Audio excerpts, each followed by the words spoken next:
Assalamualaikum warahmatullahi wabarakatuh. Bismillahirrahmanirrahim. Alhamdulillahi rabbil alamin. Wassalatu wassalamu ala asyrafil mursalin Sayyidina wa maulana Muhammad wa ala alihi wa sahbihi ajma'in. Amma ba'd.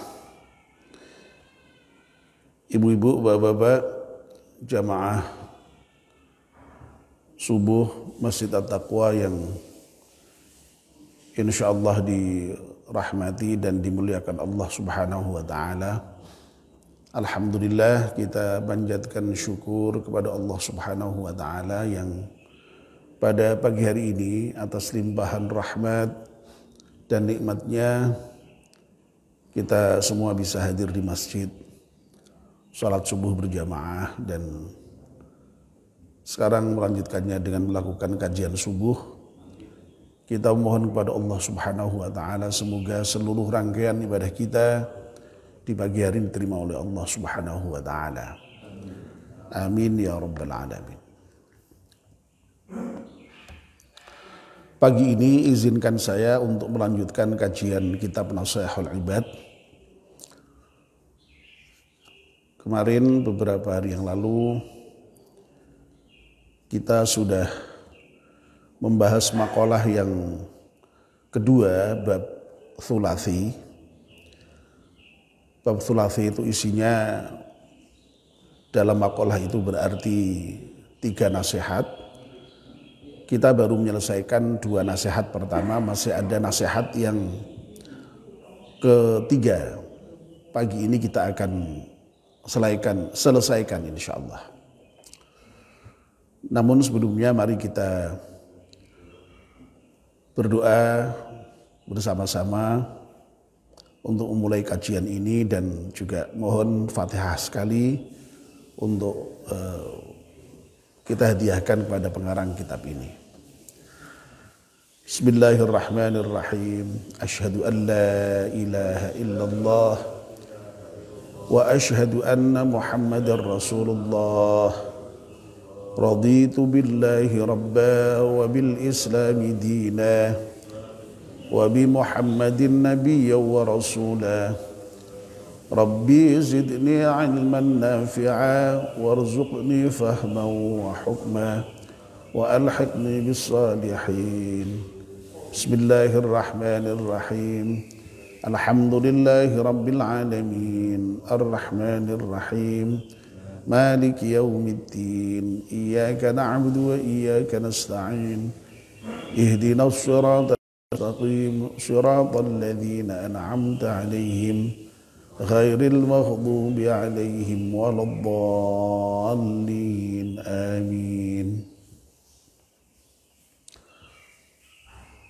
Sebagaimana sudah kita bahas pada 2 pertemuan yang lalu, merupakan dawuhnya Abu Bakar As-Siddiq radhiyallahu anhu yang menyatakan bahwa ada 3 hal yang tidak bisa dicapai dengan 3 hal lainnya.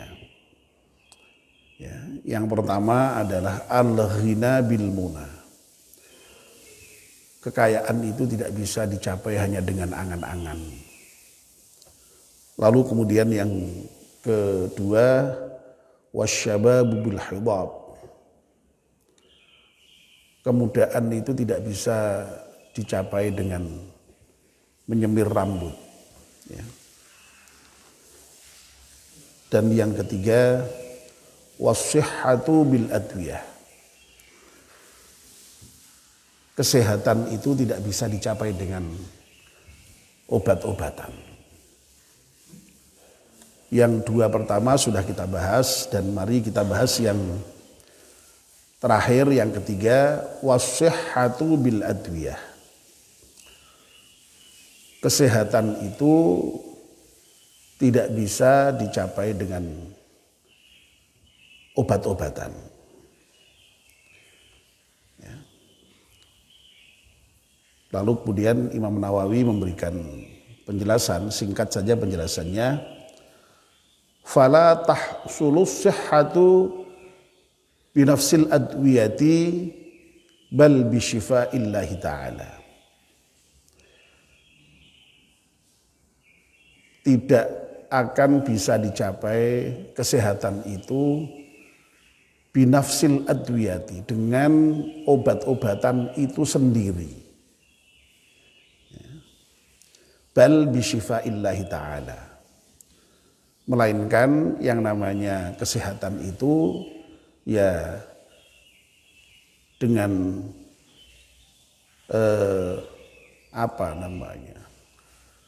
syifa, ya, kesembuhan dari Allah Subhanahu wa ta'ala. Ya. Saya kira makalah yang ketiga ini meskipun pendek tapi cukup jelas lah kiranya ya, bahwa kesehatan itu tidak bisa dicapai dengan obat-obatan itu sendiri ya. Ini menariknya Imam Nawawi menjelaskannya binafsil adwiyah. Ya. Ya, kalau sekiranya obat itu kok lalu kemudian bisa memastikan kesehatan seseorang, berarti kalau orang itu minum obat pasti sembuhnya dong. Ya. Ya. Sekali lagi ya, kalau kesehatan itu kok bisa dicapai dengan obat-obatan, berarti kesimpulannya kan ya dengan obat-obatan itu orang lalu pasti sehat. Ya. Pasti sembuh. Ya. Tapi kenyataannya kan tidak begitu. Ya. Orang misalnya sakit, lalu diobati, ya memang ada yang sembuh. Ya. Tapi kenyataannya banyak juga kan ya, sudah diobati tetapi ya tetap tidak sembuh, bahkan kemudian malah meninggal. Ya. Ya. Jadi ini menunjukkan bahwa sekali lagi yang menjadikan sehat, yang menjadikan sembuh itu bukan obat itu berarti. Ya. Ini menarik ini ya. Ya. Nah karena apa? Ya ini ya. Bal bisyifaillahi ta'ala. Tetapi yang namanya kesehatan, kesembuhan itu ya karena kesembuhan yang Allah berikan kepada kita. Ya. Bukan karena obat itu. Ya. Nah ini memang harus hati-hati betul ya kita di dalam kaitannya dengan persoalan ketika sakit ini. Ini menyangkut persoalan keyakinan memang, menyangkut persoalan akidah. Ya, Imam Nawawi mengingatkan, dan bahkan juga bukan hanya Imam Nawawi hanya mensyarahi saja ya. Ini pengendikannya Abu Bakar ya, ingin menegaskan sesungguhnya ya, supaya tauhid kita ini benar ya. Ya, bahwa kalau ada orang sakit ya, itu bukan obat itu yang menyembuhkan, bukan dokter, bukan dukun. Ya.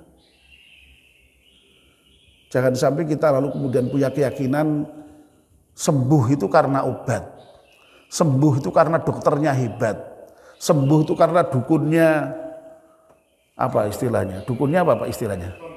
Cespleng ya, bukan ya. Loh kalau dukun itu hebat, berarti semua orang yang berobat ke dukun itu sembuh semua dong. Betul enggak? Loh nyatanya banyak sekali toh ya. Dukun kan ya cocok-cocokan toh ya. Dari sekian ribu itu ya ada yang sembuh, tapi juga nyatanya juga banyak yang gagal. Nah itulah untuk menunjukkan bahwa apa namanya, bukan dukun itu yang menyembuhkan. Demikian pula dokter, ya, sehebat apapun, wah dokter itu hebat, dokter ini canggih, dokter itu dahsyat, ya, wah, sehingga larisnya bukan main, sampai untuk menunggu berobat aja antrinya ya berhari-hari ya untuk mendapatkan kuota itu. Jangan salah ya, jangan lalu kemudian kita beranggapan yang menyembuhkan itu dokternya, itu bukan. Nah ini nasihat yang paling penting terkait dengan persoalan kesehatan dan kesembuhan ini. Ya. Ya. Kalau sekiranya dokter itu yang menyembuhkan, berarti semua pasien dia sembuh semua dong. Ya. Ya. Bahkan dia sendiri juga harusnya tidak pernah sakit dan tidak akan mati. Ya. Nyatanya akhirnya ya, yang bersangkutan sekalipun juga sakit ya. Dan akhirnya mati juga ya. Ya. Jadi sekali lagi berarti yang menyembuhkan siapa? Allah Subhanahu wa taala. Itulah yang ditegaskan Allah dalam Al-Qur'an ya, surat Asy-Syu'ara ayat 80. Ya. Ya. Meskipun itu bukan dalam hal sifatnya itu informasi bahwa Allah itulah zat yang menyembuhkan secara eksplisit. Itu merupakan pernyataan ya, ketika kita itu sakit, Allah lah yang menyembuhkan. Wa idza maridtu fahuwa yashfin. Kalau aku sakit ya, Allah yang menyembuhkan. Ini sekaligus ya menyadarkan kita ya, dan mengajari kita agar punya kerendahan hati ya, agar punya sopan santun kepada Allah, itu bahwa yang menyembuhkan itu Allah. Jangan kemudian lalu meniadakan peran Allah, malah justru dokternya yang dianggap sebagai penyembuh, atau obat sebagai penyembuh, atau dukun sebagai penyembuh, itu jangan. Ya. Makanya ketika Nabi mengajarkan doa, sekalipun doa untuk sakit itu ya, kesembuhan Allah itu yang ditonjolkan, yang ditunjukkan ya. Ya. Coba kalau kita berdoa itu, ya. Apa doanya orang sakit itu? Allahumma rabban nasi mudhibal ba'si ishfi antas syafi la syafiya illa anta syifaan la yughadiru saqama. Ya.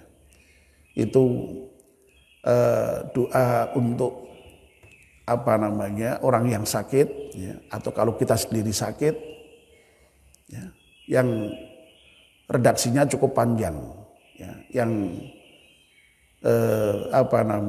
ada puji-pujian lalu baru meminta ya. Memang doa itu kan begitu ya, doa itu kan pada umumnya isinya itu dua ya. Ada pujian, lalu kemudian baru ada doa. Ada tsana, ada doa. Tsana itu pujian kepada Allah. Ya. Komposisinya yang pada umumnya tsana dulu, ya, puji-pujian dulu, baru kemudian diikuti dengan permohonan, doa. Ya, contoh yang paling jelas ya dalam surat Al-Fatihah itu kan kita memuji-muji Allah itu kan ya. Bismillahirrahmanirrahim, dengan menyebut nama Allah yang Maha Pengasih lagi Maha Penyayang. Alhamdulillahirabbil alamin. Segala puji bagi Allah seluruh sekalian alam. Ya. Ar-Rahmanir-Rahim diulang lagi, yang Maha Pengasih lagi Maha Penyayang. Maliki yaumiddin, yang merajai nanti pada hari pembalasan.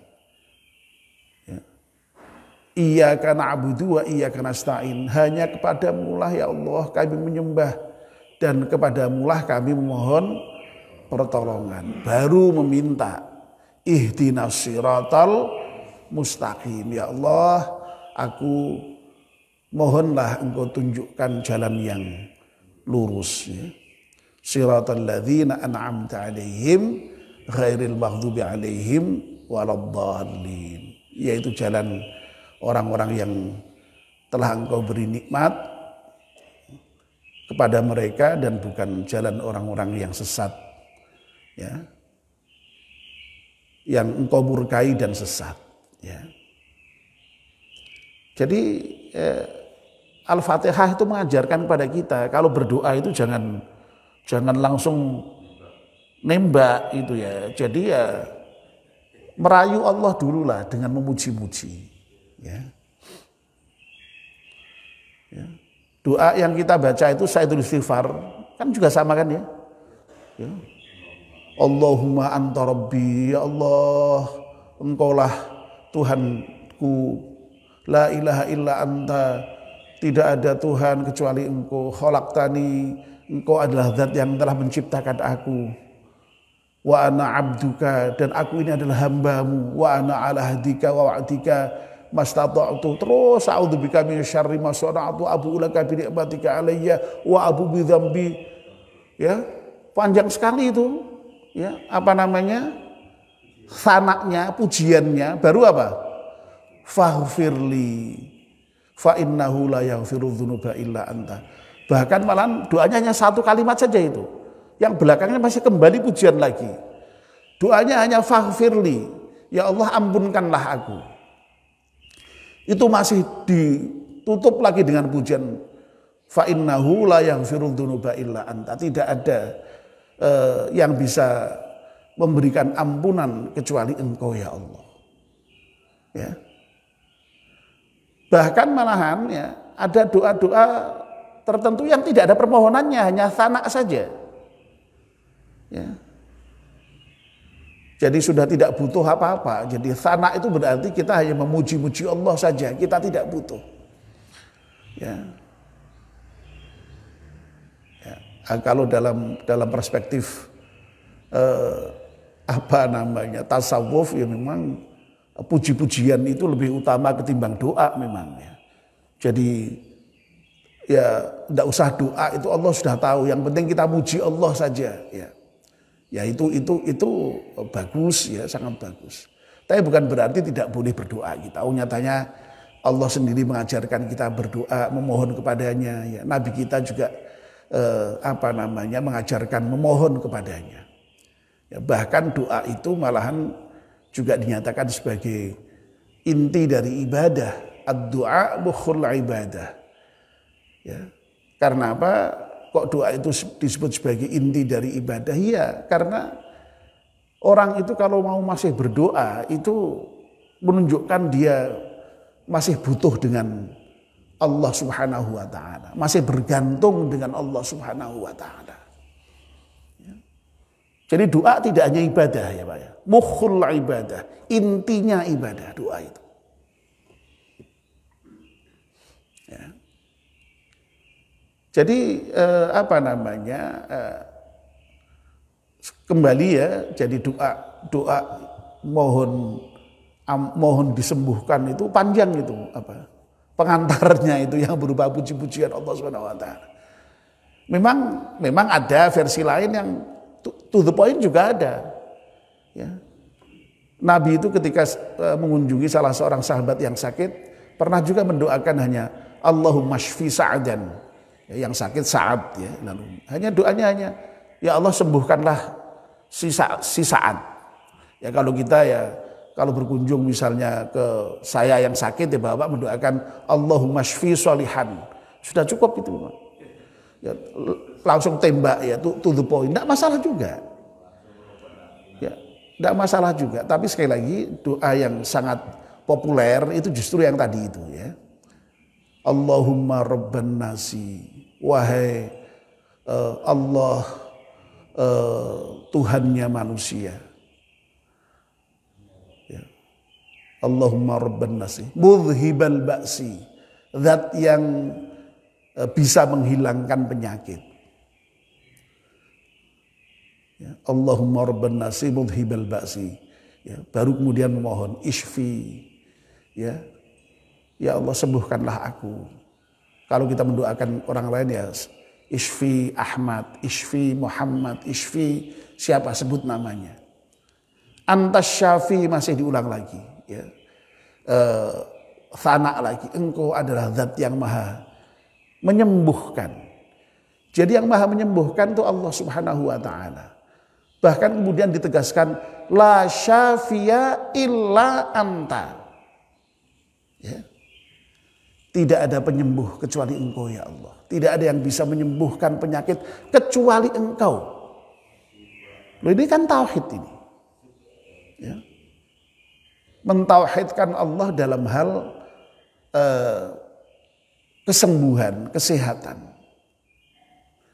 Ya. Dalam redaksi yang lain, la syifaa illa syifauka. Ya. Jadi mungkin Bapak kalau mendengar orang berdoa sembuh dari penyakit itu kan ada yang isfi antas syafi, lalu kemudian yang redaksi berikutnya itu ada yang menggunakan la syafiya illa anta. Nah, kalau ini merujuk kepada fa'ilnya ya, jadi subjek yang menyembuhkan yaitu Allah. Tidak ada penyembuh kecuali engkau. Ya.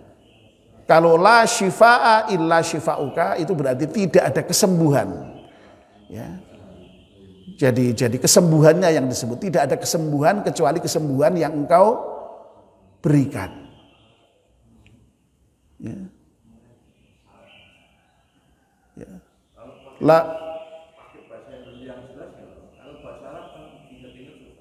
Ya enggak apa-apa, pakai bahasa Indonesia juga enggak apa-apa ya.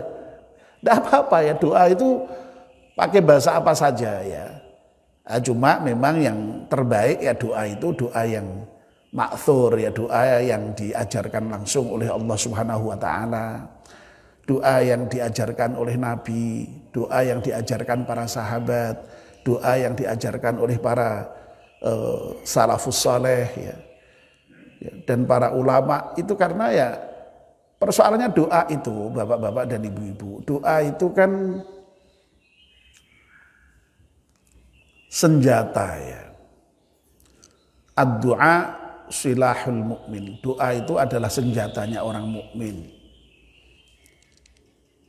Nah, oleh karena itu ya senjata itu sedapat mungkin pas ya, jangan sampai berlebihan atau jangan sampai kurang daya efektifnya itu ya. Nah, makanya kalau doa itu dituntunkan Allah sendiri ya kira-kira ya pas lah, yang ajarkan Allah sendiri.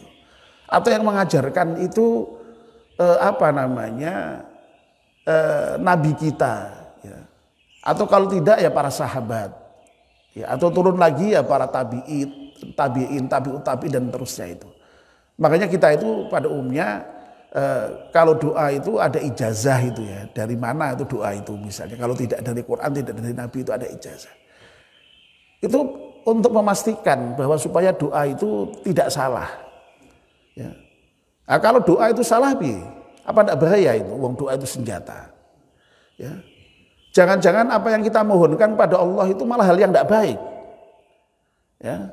Atau malah jangan-jangan yang kita mohonkan pada Allah itu hanya karena nafsu kita. Ya. Nah, ini arti penting doa, kenapa itu kita ya dengan doa yang dituntunkan Allah, Rasulullah, lalu kemudian seterusnya ke bawah ya setidaknya para ulama lah yang tahu tentang agama, sehingga tahulah batas-batas doa yang baik itu yang bagaimana itu tahu. Tapi sekali lagi bukan berarti kita tidak boleh berdoa dengan bahasa Indonesia. Boleh ya. Asal syaratnya simpel saja, yang penting doa itu baik, udah itu aja. Jangan sampai berdoa yang tidak baik. Ya. Ya. Kalau doa yang tidak baik dilarang itu, ya, dilarang. Ya. Pokoknya asal doanya baik saja, insya Allah tidak apa-apa, ya. Nah, itu. Begitu Pak Edi ya. Ya, oke ya, tidak masalah ya. Tapi usahakan sedapat mungkin doa-doa yang dituntunkan oleh Allah dan Rasulullah. Makanya selama ini kan saya ya kalau ngaji subuh ini kan selama ini ya itu kan kajian doa ya, doa dalam Al-Quran, doa-doa ma'thur yang diajarkan Nabi, dan itu sudah berseri-seri, sudah banyak sekali yang kita bahas ya. Mudah-mudahan bisa didengarkan ulang ya. Nah, bapak-bapak dan ibu-ibu, sekali lagi kembali bahwa kesehatan, kesembuhan itu bukan karena obat itu sendiri, melainkan sebagaimana yang diajarkan Al-Quran tadi, wa idza maridtu fahuwa yashfin. Kalau aku sakit, Allah lah yang menyembuhkan. Demikian pula sebagaimana doa-doa mohon kesembuhan yang diberikan oleh Rasulullah Sallallahu Alaihi Wasallam dalam tuntunan-tuntunannya itu selalu menegaskan la syafiya illa anta, tidak ada yang maha menyembuhkan kecuali engkau ya Allah.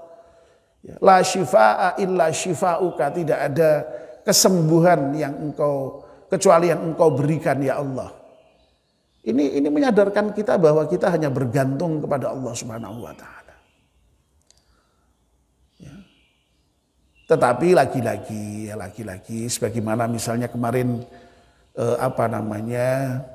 ketika kita membicarakan poin yang pertama, bahwa kekayaan itu tidak bisa dicapai dengan angan-angan ya. Itu bukan berarti lalu kemudian illa bil kismatillah, kecuali dengan jatah yang sudah Allah berikan kepada kita. Itu bukan berarti lalu kemudian kalau gitu hanya nunggu jatah saja. Ya enggak begitu ya. Kita itu tetap harus dengan berusaha ya. Kemarin saya contohkan kalau persoalan kekayaan itu memang kismatullah ya. Jadi pembagian Allah, memang jatahnya Allah itu. Makanya kita ya intinya qanaah itu. Ya. Jadi kalau persoalan kekayaan itu seperti, tapi kalau rezeki kan Allah selalu berikan. Tidak ada makhluk Allah yang tidak diberi rezeki. Ya. Sampai saya sampaikan kemarin, nyamuk aja itu diberi rezeki kok. Bayangkan nyamuk itu kayak apa repotnya ya. Dia merayap di dinding. Makanannya apa? Kok nyamuk? Astagfirullahaladzim. Cicak maksud saya lah ya. Cicak itu merayap di dinding. Makanannya nyamuk. Loh kok iso? Ya tetap mangan nih. Tetap dapat nih, jajal bayangkan. Ya. Cicak-cicak di dinding. Diam-diam merayap ya. Datang seekor nyamuk, lalu ditangkap. Loh kalau cicaknya tuh diem saja dapat enggak nyamuk? Enggak dapat. Ya harus ada usaha.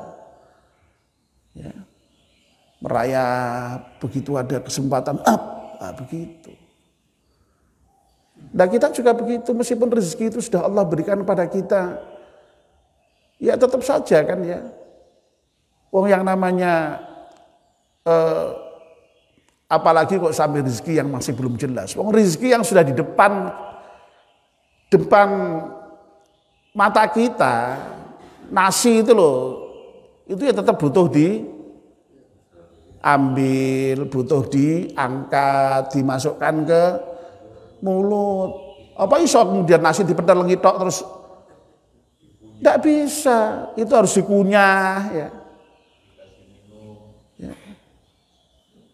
Nah demikian pula Bapak-bapak terkait dengan persoalan kesehatan ini ya, bahwa ya kesembuhan kesehatan itu memang bergantung pada kesembuhan yang Allah berikan. Bukan berarti lalu kita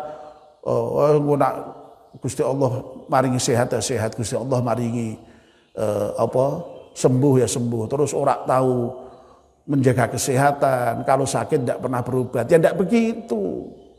Ya, menjaga kesehatan sendiri itu merupakan perintah. Ya.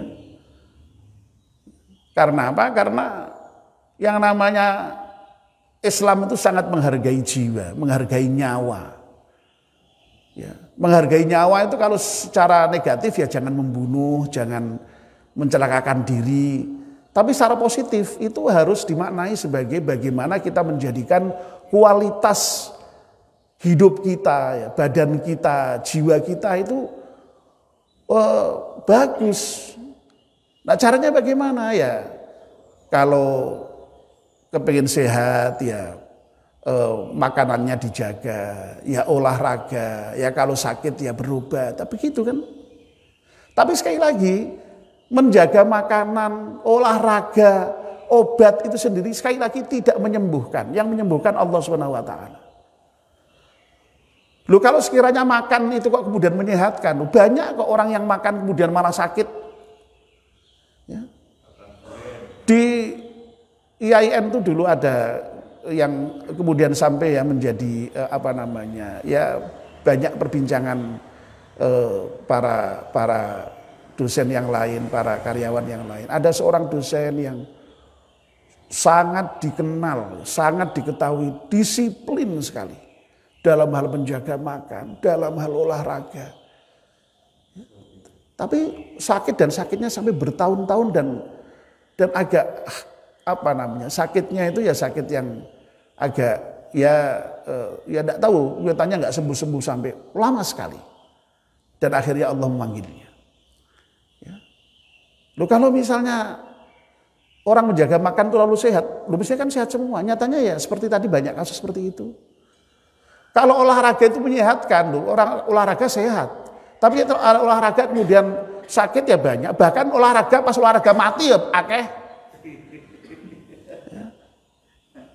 Dulu ada kasus siapa ya? Haji Masa itu kayak apa Pak ya dulu Pak ya?